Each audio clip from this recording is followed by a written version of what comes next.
How much do you have to hate women to support this? If we're so worried about unwanted pregnancies, why don't we go straight to the source and arrest any man that gets a woman pregnant without her consent? Or better yet, mandatory vasectomies for any man that creates an unwanted pregnancy. Now, if you think that's ridiculous, it is. And if you think that is harsh, it's not as harsh as this. If Roe vs. Wade is overturned, 58% of women will not have control of their own bodies in their own state. 58%. Who does this help?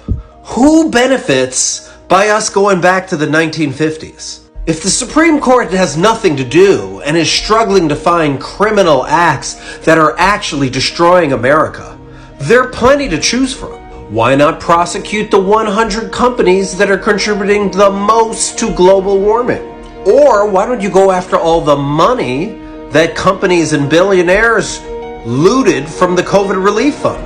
Or perhaps you could go after the companies that are taking advantage of this current inflation to price gouge the American people.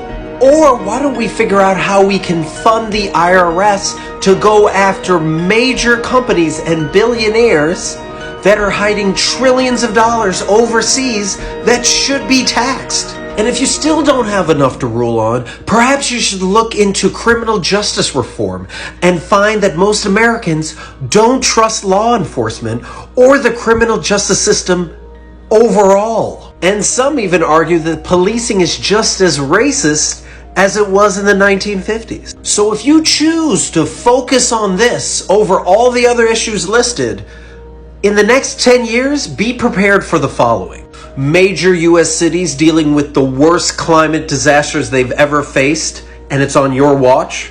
Income inequality so massive and wealth so consolidated that you have the largest amount of homeless families ever to exist in the United States.